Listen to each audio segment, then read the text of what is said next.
குழந்தை கொண்டுட்டாங்க வெயில் எரிச்சல இருந்தாங்கன்னே சொல்லலாம். ஆனா இந்த ஜட்ஜ்மெண்ட் வந்து வெயில் எரிஞ்ச எல்லாரும் மனசுலையும் வைத்தையும் பாலை வாத்துச்சு.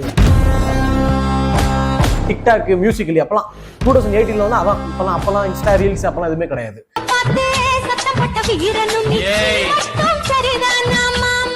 தூக்க மருந்த கலந்து குழந்தைங்க 2 பேருக்கும் பால்ல 5 பீஸ் மாத்திரை போட்டு கலந்து கொடுத்துருக்கேன். நல்லா ஆனா அவங்க பார்க்க தூங்குற மாதிரி இருக்கு. ஆனா அதை வச்சு போட்டு வச்சிருக்கேன்.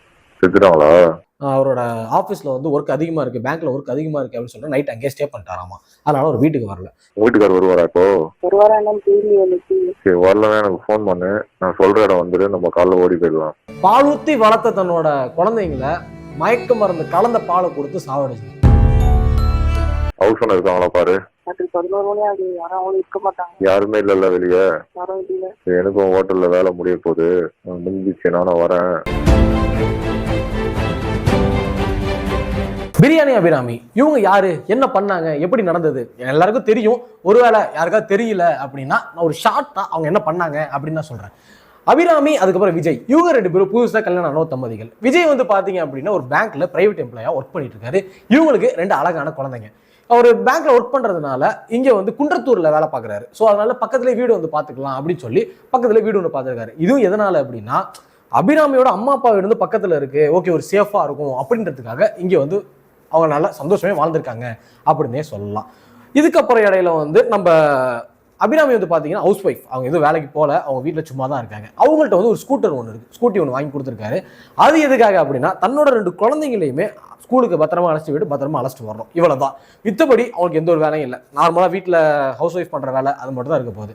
அதனால இவங்களுக்கு வந்து ஒரு மாதிரி ஒரு தனிமை ஒன்று ஏற்பட்டிருக்கு. ஏன்னா ஹஸ்பண்டும் வேலைக்கு போயிட்டாரு, குழந்தைங்களும் வீட்டில் இல்லை அப்படிங்கிறதுக்காக தனிமையில வந்து இவங்க என்ன பண்ணியிருக்காங்க அப்படின்னா சோஷியல் மீடியாக்குள்ள வந்திருக்காங்க.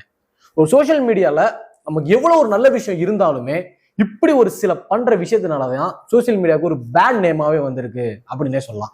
என்ன அப்படின்னா இவங்க அந்த ஃப்ரீ டைம்ல என்ன பண்ணிருக்காங்கன்னா அந்த டிக்டாக் மியூசிக்கலி அப்பெல்லாம் 2018 வந்து அதான் இப்பெல்லாம் அப்பெல்லாம் இன்ஸ்டா ரீல்ஸ் அப்பெல்லாம் எதுவுமே கிடையாது.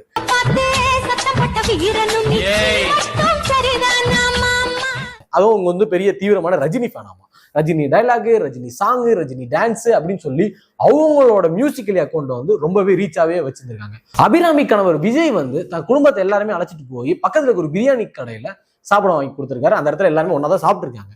அப்போ அந்த டேஸ்ட் வந்து நம்ம அபிராமிக்கு வந்து ரொம்ப பிடிச்சிருச்சு, பிரியாணி வந்து ரொம்ப பிடிச்சிருச்சாமா. அதனால இவங்க என்ன பண்ணிருக்காங்கன்னா வீட்டுல இருந்தபடியே, வீட்டுல யாரும் இல்ல, வீட்டுல இருந்தபடியே பிரியாணி ஆர்டர் போட்டு இவங்க வந்து சாப்பிட்டுட்டு வந்திருக்காங்க. பிரியாணி ரெகுலரா டெய்லி பிரியாணி வந்திருக்கு. ஒரு டைம்ல வந்து பிரியாணியை வந்து ஷேர் பண்றத தவிர்த்து இவங்க வந்து ஒரு பெட்டையே ஷேர் பண்ண ஆரம்பிச்சிட்டாங்க. புரியல, இவங்க பிரியாணி வாங்கிட்டு இருந்தப்போ இவங்க 2 பேருக்கும் அந்த பிரியாணியை வச்சிருந்த ஓனர் யாருன்னு பாத்தீங்கன்னா மீனாட்சி சுந்தரம், அந்த கடையோட ஓனர். அந்த கடையோட ஓனர் தான் டெய்லி ரெகுலரா பிரியாணி வந்து கொடுத்துட்டு இருந்திருக்காரு. அவங்க கொண்டு வந்து கொடுக்க இவங்க 2 பேருக்குள்ள ஒரு காதல் வந்து மலர்ந்துருச்சு. மன்னிச்சிருங்க, கள்ளக்காதல் வந்து மலர்ந்துருச்சு.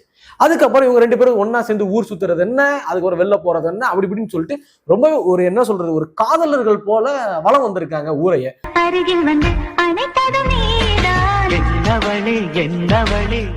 அது வந்து பக்கத்துல இருக்கிறவங்களுக்கு எல்லாம் தெரிஞ்சு ஊர் எல்லாருமே ஒரு மாதிரி பேசி அதுக்கப்புறம் இந்த விஷயம் வந்து கணவருக்கும் காதுக்கும் வந்திருக்கு. அதுக்கப்புறம் 2 பேருமே கூப்பிட்டு கண்டிச்சிருக்கிறாங்க. அதுக்கப்புறம் அவங்க அபிராமியோட வீட்டுல உள்ளவங்களையும் கூப்பிட்டு அபிராமியை உட்கார வச்சு ரொம்பவே சாஃப்டா பேசியிருக்காரு. இதுல வந்து நம்ம என்ன புரிஞ்சுக்கணும் அப்படின்னா தன்னோட மனைவி வந்து இப்படி ஒரு கேவலமான செயலை செய்யறா அப்படின்னு தெரிஞ்சுமே நம்மளோட விஜய் வந்து என்ன சொல்லியிருக்காருன்னா ஓகே லைஃப்பை வந்து இதுக்கு பிறகு நம்ம ஸ்டார்ட் பண்ணலாம், இதுல இந்த மாதிரி எதுவுமே பண்ணாத அப்படின்னு சொல்லி ரொம்ப சாஃப்டா பண்ணி. இந்த மாதிரி யாரு பண்ணுவா? பண்றதுக்கு சான்ஸே கிடையாது. ஏன்னா இப்பெல்லாம் அடி தடி வெட்டு குத்து அப்படின்ற போயிட்டு இருக்கிற இடத்துல இந்த மாதிரி மனைவி வந்து நமக்கு துரோகம் பண்ணிட்டாங்க தெரிஞ்சதுக்கு அப்புறமுமே அவரு வந்து சேர்ந்து வாழணும் அப்படின்னு தான் ஆசைப்பட்டிருக்காரு.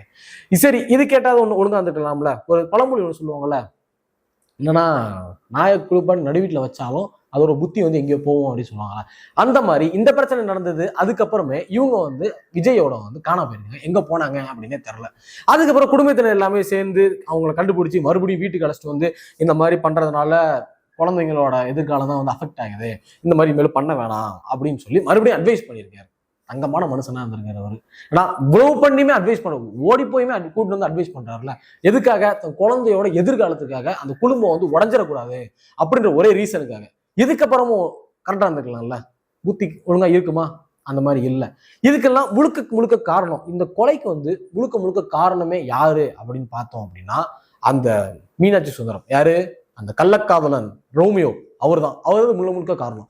என்ன அப்படின்னா, நம்ம 2 பேரும் ஒன்னா சேர்ந்து வாழணும், நம்ம காதல வந்து ஒண்ணு கூடணும், இது வந்து தெய்வீக காதல் அப்படின்னு கள்ளக்காதல் வந்து தெய்வீக காதலா மாத்திருக்காரு மீனாட்சி சுந்தரம். இவர் என்ன சொல்லி கொடுத்திருக்காரு அப்படின்னா, உன்னோட கணவருக்கும் குழந்தைங்களுக்கும் தூக்க மருந்த கலந்து குழந்தைங்க 2 பேருக்கும் பால்ல 5 பீஸ் மாத்திரை போட்டு கலந்து கொடுத்துருக்கேன். நல்லா ஆனா அவங்க பார்க்க தூங்குற மாதிரி இருக்கு. ஆனா அவளுக்கு வச்சுட்டு போட்டு வச்சிருக்கேன். 2 பேரும் செத்ததுக்கு அப்புறம் நம்ம வந்து ஒன்னா சேர்ந்து வாழலாம், எப்படி அவங்க செத்துருவாங்களா இவங்க சேர்ந்து வாழுவாங்களா அப்படின்னு மீனாட்சி சுந்தரம் வந்து ஒரு பிளான் போட்டு கொடுத்துருக்காரு. அவர் தான் பிளான் போட்டு கொடுத்தான். உனக்கு எங்க போச்சு அறிவு, நீ பெத்த குழந்தைங்க தானே அப்படின்னு கேட்கணும் போலதான் இருக்கு, கேட்க முடியல.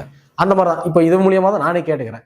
சரி, அவன் தான் சொன்னான் அப்படின்னா இவங்களுக்கு அங்க மூளை இருக்கா இல்லையா? அந்த அளவுக்கு என்ன ஒரு அல்பத்தனமான அப்படி ஒரு ரிலேஷன்ஷிப், கள்ளக்காதல் எதுக்கு அது? ஓகே, அதை கேட்டுட்டு தன்னோட குழந்தைங்களுக்கு வந்து பால்ல தூக்க மருந்தை கலந்து அவங்க கொடுத்துருக்காங்க. அன்னைக்கு லக்கீலி அவரோட ஹஸ்பண்ட் வந்து அவரோட ஆஃபீஸ்ல வந்து ஒர்க் அதிகமா இருக்கு, பேங்க்ல ஒர்க் அதிகமா இருக்கு அப்படின்னு சொல்லிட்டு நைட் அங்கேயே ஸ்டே பண்ணிட்டாராமா. அதனால ஒரு வீட்டுக்கு வரல. வீட்டுக்கார் வருவாரா? இப்போ வரலன்னா எனக்கு ஃபோன் பண்ணு, நான் சொல்ற இடம் வந்துட்டு நம்ம காலைல ஓடி போயிடலாம். இந்த குழந்தைங்களுக்கு பாலுல தூக்க மருந்தை கலந்து அந்த குழந்தைங்களை துடிக்க சாவடிச்சிருக்காங்க. ஒருவேளை அந்த குழந்தைங்க தப்பிச்சிருமோ அப்படின்ற ஒரு பயத்துல இது எப்படி சொல்றது அப்படின்னு எனக்கு தெரியல, அவ்வளவு கடுப்பாகுது. தலகாணியை எடுத்து அவங்க மூஞ்சில வச்சு அழுத்தி சாவடிச்சிருக்காங்க. ஒரு நார்மலா இருக்கிற ஒரு பூனைக்குட்டியோ ஒரு நாய்க்குட்டியோ அதுக்கு வந்து பாலுல விஷத்தையோ தூக்க மருந்தையோ கலந்து கொடுக்கறதுக்கு நமக்கு மனசு அவ்வளவு துடிக்கும். ஐயோ பாவம், அஞ்சறிவு ஜீவன், அது என்ன பண்ணும் அப்படின்ற மாதிரி. ஆனா அபிராமி என்ன பண்ணிருக்காங்க அப்படின்னா, அந்த பாலுல வந்து கொடுத்து பாலூத்தி வளர்த்த தன்னோட குழந்தைங்களை மயக்க மருந்து கலந்த பாலை கொடுத்து சாவடிச்சிருக்காங்க. சாவடிச்சுட்டு அவங்க அதுக்கப்புறம் அவங்க கள்ளக்காதலனோட ஓடி போயிட்டாங்க அப்படின்ற ஒரு தகவல் வந்திருக்கு. மறுநாள் வந்து விஜய் வந்து பார்த்துருக்காரு, வீடு வந்து பூட்டி இருக்கு, உடனே எக்கமுக்கம் எல்லாமே தேடுறாரு. பூட்டை உடைச்சு பார்த்ததுக்கு அப்புறம் தான் குழந்தைங்க வந்து உயிர் போயிருச்சு அப்படின்ற அவர் தெரிஞ்சிருக்கு.